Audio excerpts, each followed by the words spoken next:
Who's got it better than us? Your home for the best sports coverage in Utah. You're listening to Jake Scott and Ben Anderson on 97.5 The KSL Sports Zone. Jake and Ben, 97.5 The KSL Sports Zone. There's the culprit right there through the glass. Mr. Moo himself. There's Lloyd right there. I mean, he's a Portuguese tailor in his his second Spare career. Time. Yeah. Excellent eye for size. Excellent eye for size.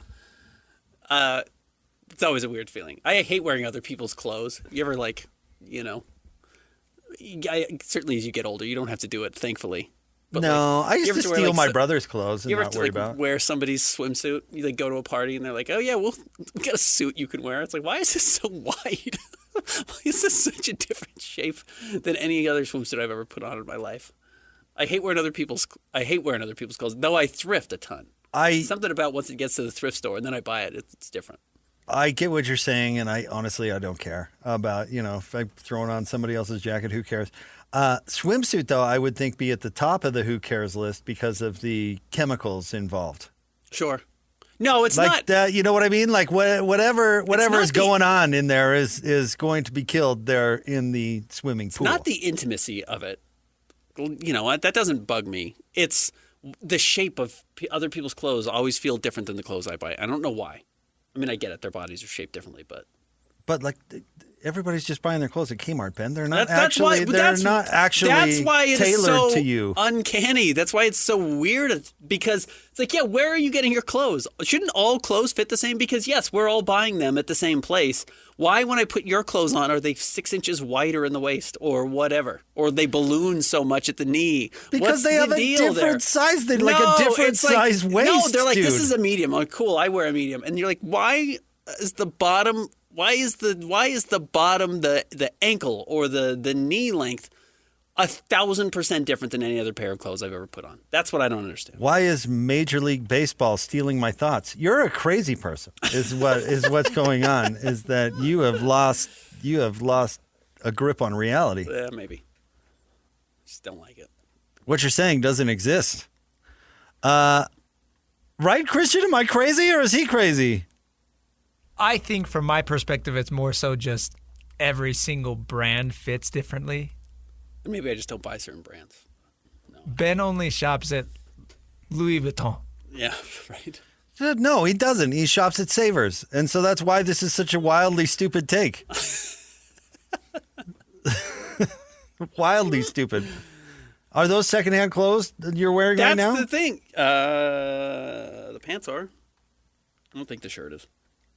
Yeah, pants. Yeah, I'm not going to feed into your mania, dude. Something's weird about it. I put on somebody else's clothes and I feel like a different man, and I don't like it. That is so weird. Yeah.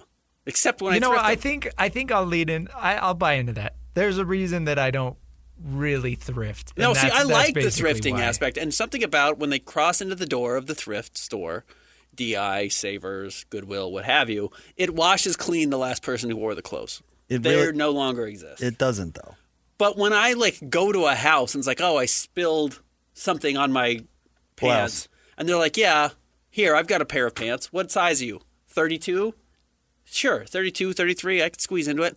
And they put it on me. I'm like, this is what measurement system are you using? This is not American. It's not imperial. What are we doing? Why are your 32s so different than mine? That's my question. I just want to know, what'd you spill on the pants? Whatever. Yeah, ambrosia salad. I don't care. Whatever you eat in the summer. Hey there, I got bong water on these pants. Well, that evaporates pretty quick. Does that stain? Does that carry a certain color, or no, is it just water colored? I have no idea. I was just trying to think of the best way to throw you under the bus. That's all that was, really. My mind went to, well, what did you spill on your pants that you need to change them at a neighbor's house? I mean, I spilled on myself just yesterday at a nice dinner, and I didn't just take off my shirt and sit there. I just sat there and looked like an idiot with my, right. So I'm just wondering, what on earth could you possibly spill on your pants? That you had to get off? That you had to switch pants at a stranger's house? I think if you spill bong water on your pants, you have to leave. I poured gasoline all over my pants. Yeah, what? I mean, I just wanted to know what. I mean, you change your own oil, maybe. But I do it at my house. I don't do it at the neighborhood party. But maybe well, that's true. Was that a party? Then I'm definitely leaving. You're changing pants at a party? Well, that's the thing. You end up somewhere where you have to have a change of pants because it's so ridiculous that you have leave. A mess. You Oh, well, this is leave. when I was a younger person and I didn't, dictate my own life. Or it's like you're in another state at a wedding or something.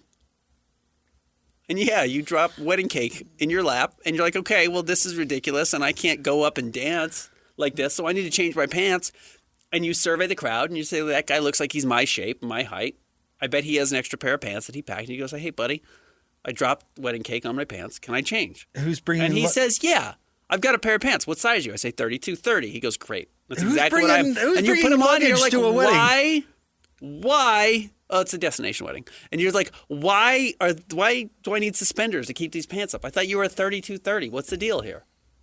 I was in a wedding once, and bless the groom solely bought everybody pants, and mine were too tight, and I wish I had somebody to change pants. Yeah, right. And guess what? You told him exactly what the measurements were. You told him exactly what your size was, and you told the tailor, and they're like, yeah, you're a pretty svelte guy. You're like a 31, 33.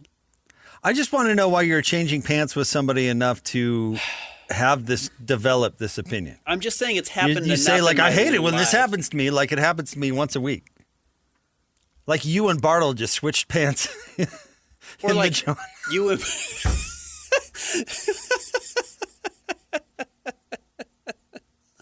Hey, Bartle, I'm going to be on TV here. Steve, Bartle me this. Bartle me this, Steve. You think we can just swap pants? These things just aren't working for me today.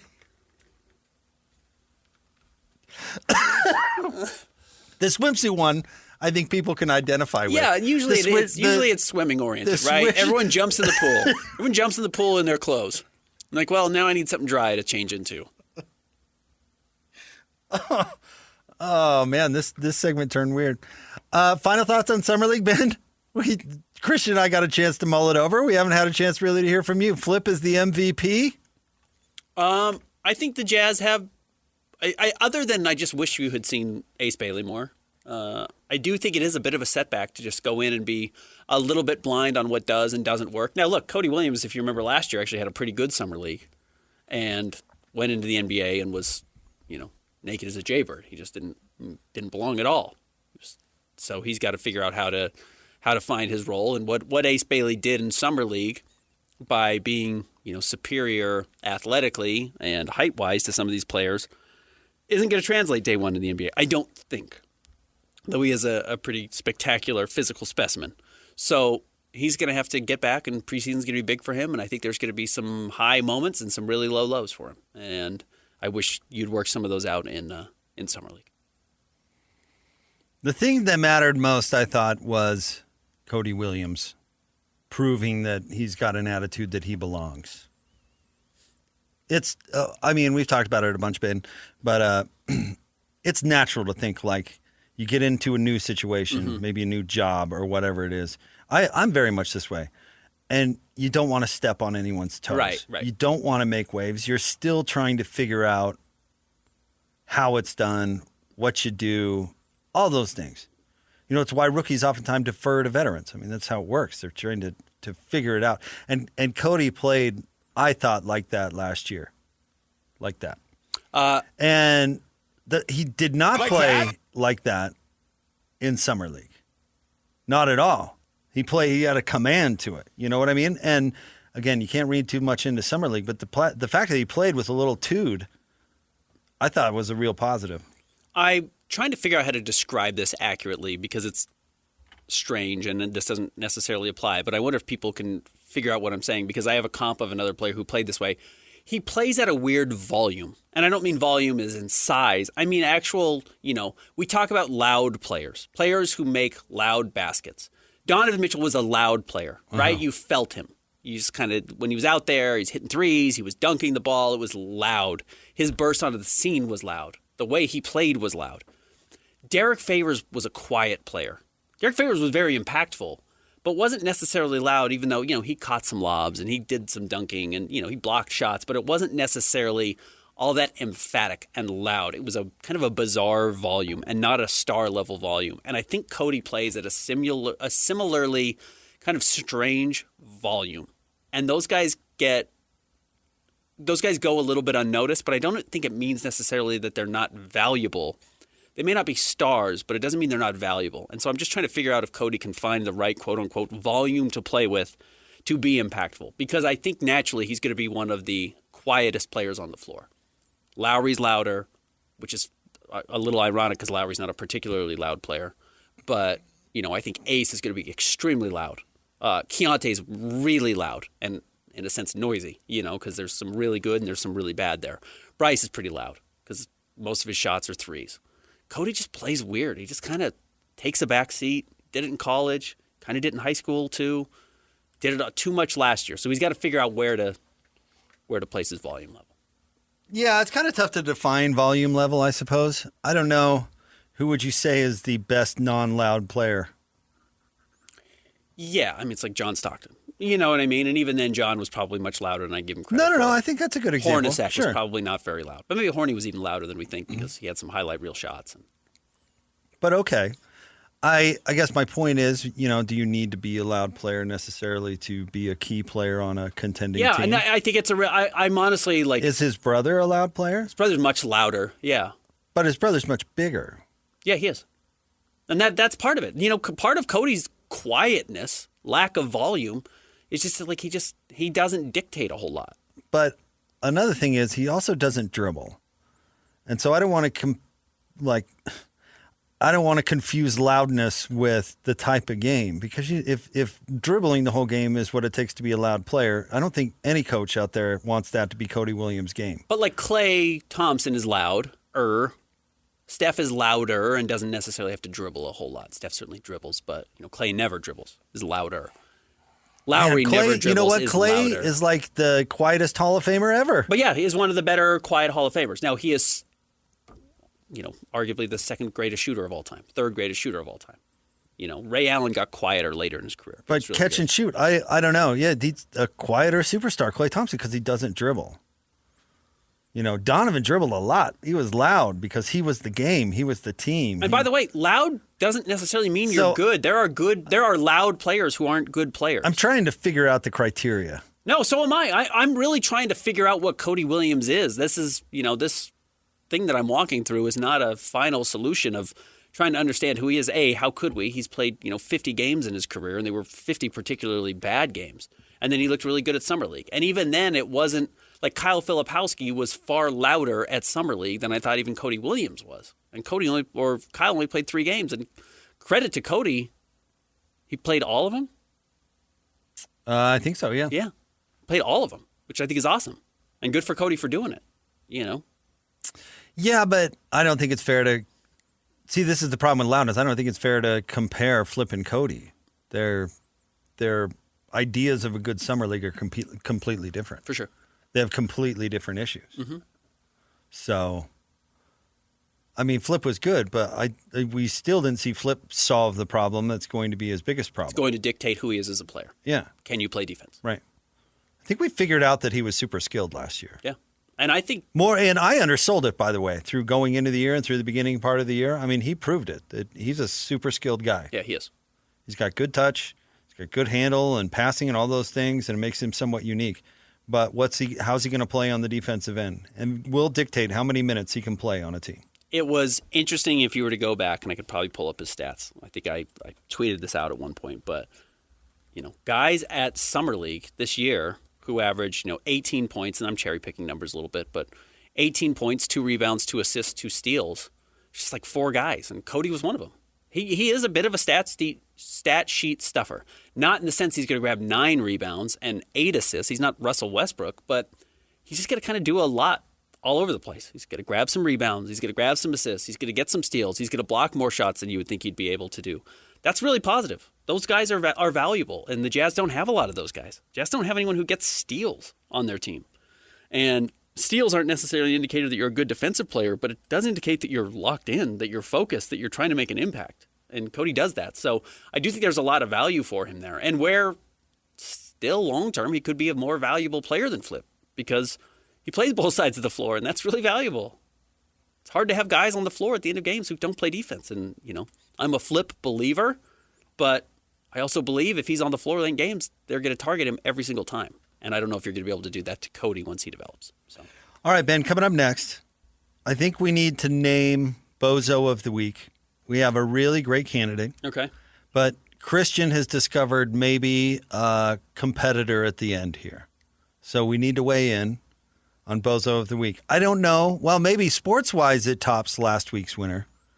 But that CEO and the HR lady, did you see that she quit yesterday? She finally resigned.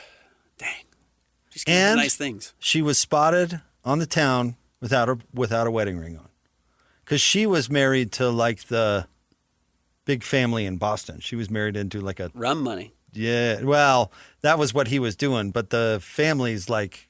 Oh, a bigger family. Yeah. He was gallivanting as a rum runner. Right. But with other people's money. Uh-huh. With family money. Yeah. That's the life. That's the best way to do it. This HR lady has a type. CEOs. She has a type. Wealth. Yeah. Money. She works well with CEOs. That's my type, too. She said that. It's weird. All right, stay tuned. We'll get to that coming up next. Jake and Ben, 97.5, the KSL Sports Zone. The sports you love, the teams you can't live without. Get a sense of urgency! This is Jake Scott and Ben Anderson on 97.5, the KSL Sports Zone. Jake and Ben, 97.5, the KSL Sports Zone. Jake Scott, Ben Anderson, thank you for making us a part of your Friday. Does not feel like a Friday. I don't know what it feels like. Hopefully everybody enjoyed their Pioneer Day yesterday. Yeah. Had a good time. It was nice to have a day off. Even though Christian and I marched in a parade like other celebrities like Dan Rascone, I just like to be associated with Dan. Sure. Got to rub elbows. A popular guy. Ben, you missed 2 nominees for Bozo of the Week this week, and we have someone coming in at the end to see if they can steal. But I think in the clubhouse, what do you think, Christian, is the former NFL PA, what's his last name, Howell? Oh, yeah. Lloyd PA Howell? leader. Lloyd Howell, is that his name? Lloyd Howell. Now, Ben, have you been following this story from your vacation at all? Yes, I've seen the headlines. So Lloyd Howell, they looked into it, and he was expensing like Gentlemen's clubs visits. at the tune of like thousands of dollars. Yeah. You know, and he ended up resigning over it. The assistant or the associate, whatever head, ended up resigning over it too. And then the cherry on top was the parking space controversy. I don't know if you saw this. He missed the parking space. So apparently he drove a really nice Porsche Uh-huh. and did not want that thing getting dinged up parking in the offices there in Washington, D.C. So he commandeered the space next to his space and made it into one space with some paint. Uh-huh. So he got a double parking space Double light. for his really nice Porsche. Uh-huh. But on top of that, the spaces were numbered. Okay. 1, 2, 3, etc. And so he renumbered his giant space number 32.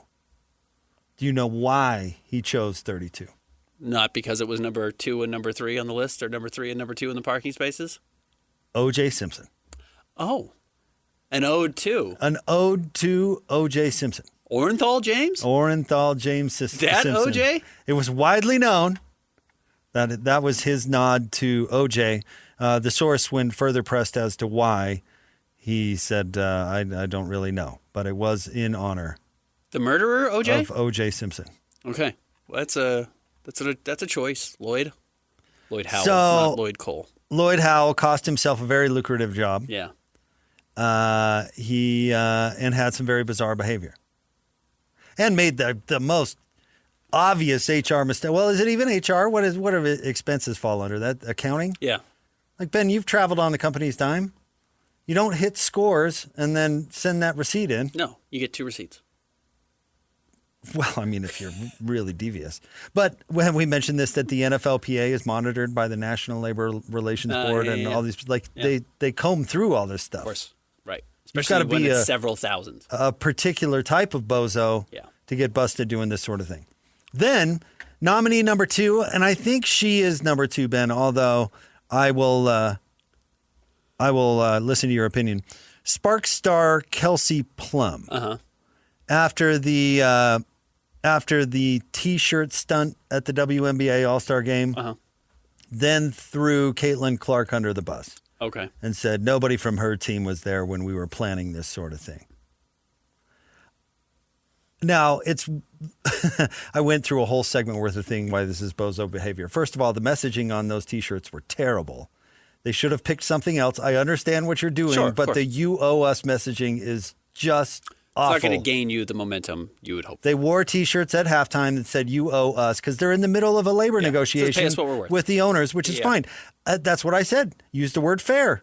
Be fair. I mean, the messaging was so terrible. It wouldn't surprise me if Caitlin Clark was like, I don't want any part of that. Yeah. But why it's particular bozo behavior is the only reason that they have any leverage in this current collective bargaining is because of Caitlin Clark. Yes. And her participation in the negotiation will matter a lot.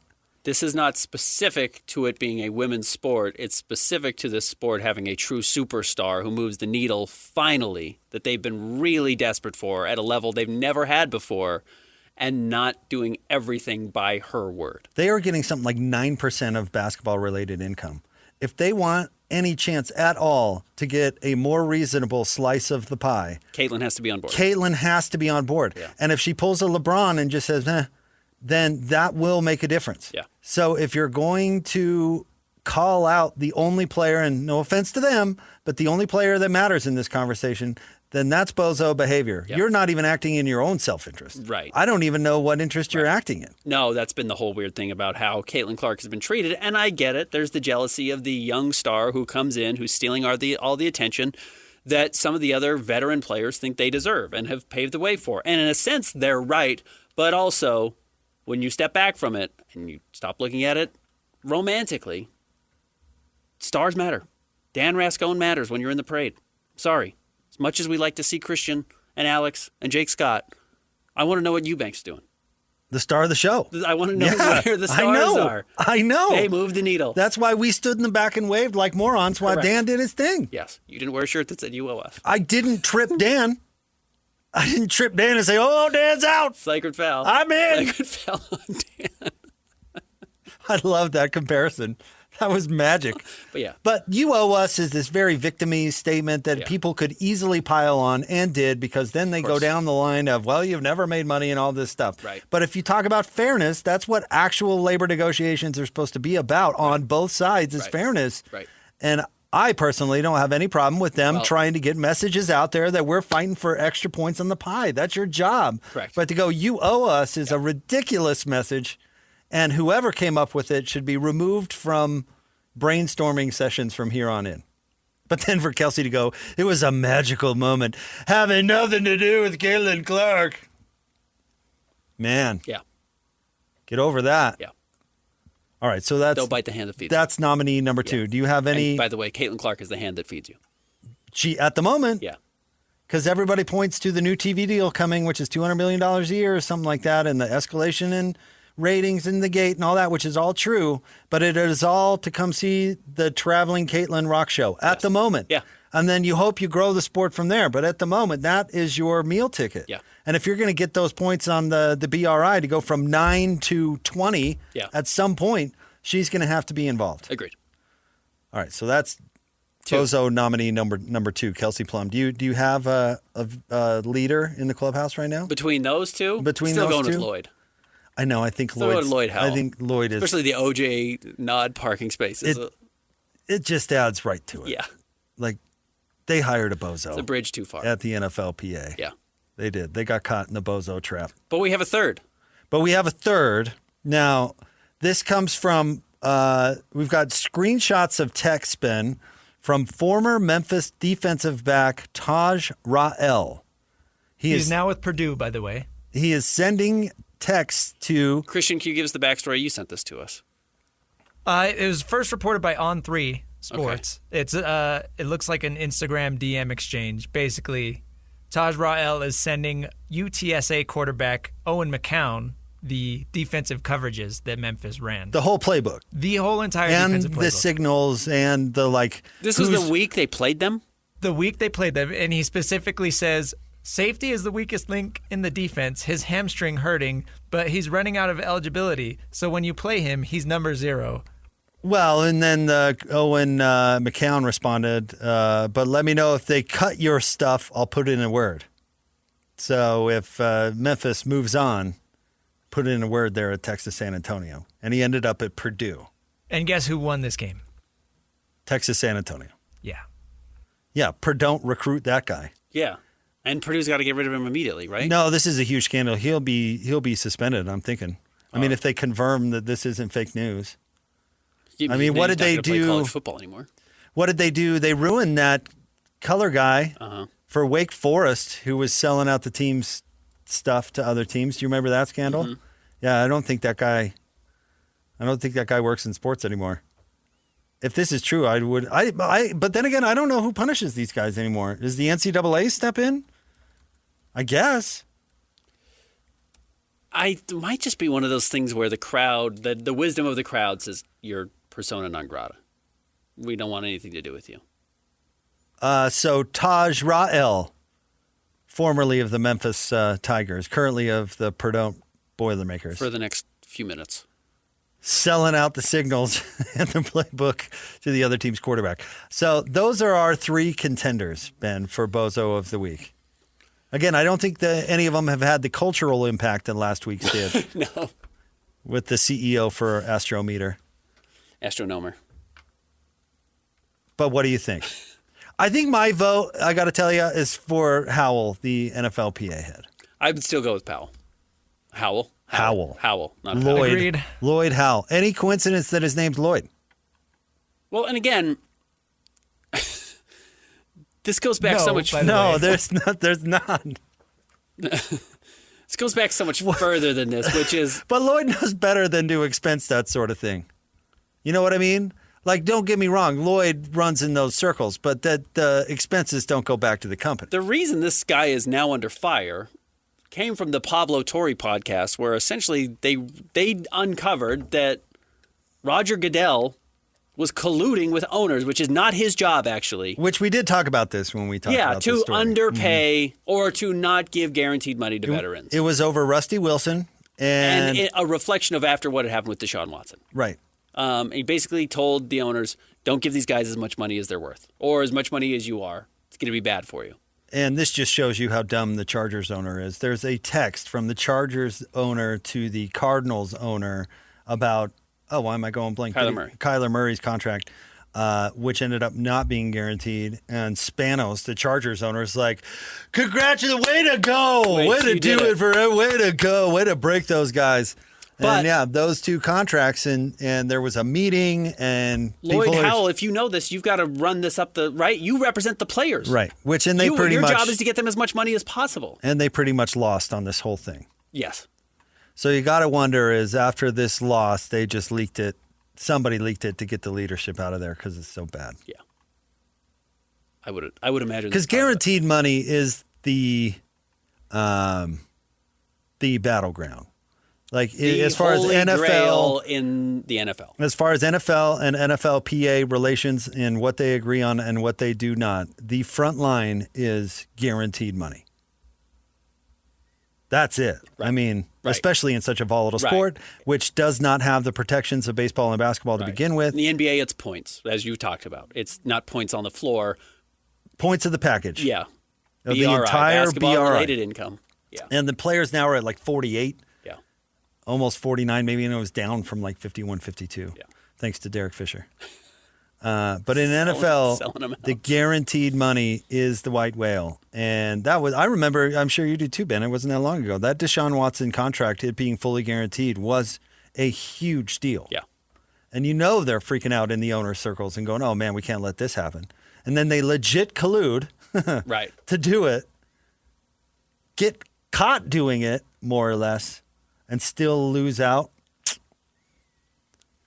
Something tells me old Lloyd Howell isn't doing a very good job. Certainly not representing his players. But the NFL Players Union has been terribly led forever. It's a terrible union. Yeah, and it's a bad union because of the design of the union or the design of the system. Not because the union itself ideally is bad. It's because there's 1,500 players on non-guaranteed contracts trying to get theirs as quickly as they can. But you remember the NFL players guy, Billy Hunter. Mm-hmm. I'm surprised that guy could tie his shoes. Yeah.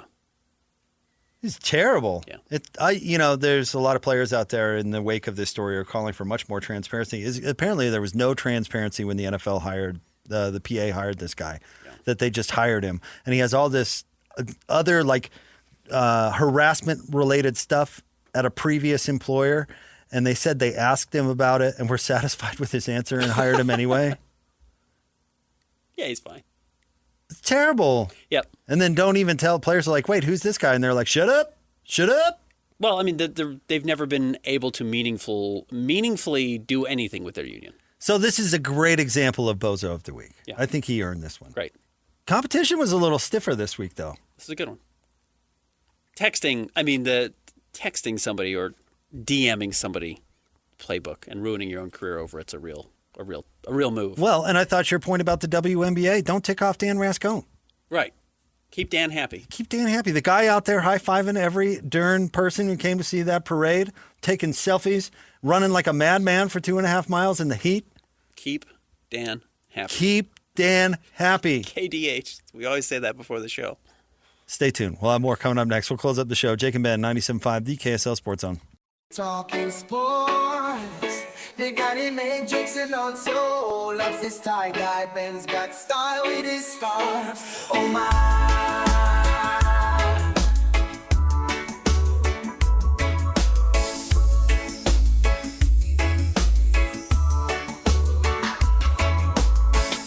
From the islands to the basketball courts.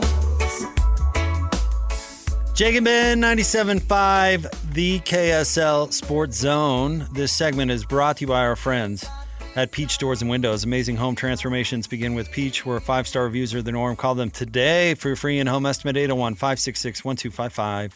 Peach Doors and Windows. Ben, I got a snap talk over the weekend from Adios Bullwinkle. I'm just going to read his ad handle. Said, what is the reggae song at the end of your show? Well, that's a Jake Scott original. That's Jake and the Voice, Jake and the Fellas. Can't remember what your band was. I can't either, frankly. I remembered yesterday. It was No Limits. No Limits. No Limits. It's a good name. We Such a good name, we forgot it. We threw together that reggae tune, and it's been a staple. Again, what I love about you guys is how versatile you are. You're not... Yes. You can't be pigeonholed into one genre. We are not. No, you do reggae. You did... Dreamcoats. The Dreamcoats, was really yeah. a ballad. That was kind of a ballad. Yeah. Yeah, you guys really are. Wasn't our song about rock, Olsen? That was kind of like rock was better, almost rap rocky, but that was good. Yeah, kind of like not kind of poppy, rock, yeah, a little poppy. I do know how to say Hans's name. I just thought Hans kind of ranged a little. Wait, which is this one? This is one of your better hits. Sunrise hits Hans's faith. Morning grace for disaster. Broke dawn with heartache. Couldn't say my K9 master. Grief stricken, breath quicken. It's about Hans's dead dog. Died in his arms. You can at least get to the chorus.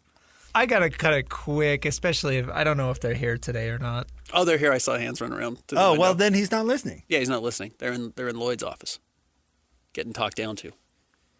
Oh man, I've had a rough morning. So yeah, that's No Limits. That's Jake's band. Yeah, they record in Jake's garage. Right next to all the sleds and stuff. Jake's been stealing recording equipment throughout his career. Yeah, 20 years you can get a lot of stuff. You can get a lot of good stuff. Yeah. And they throw stuff out. They upgrade. Right.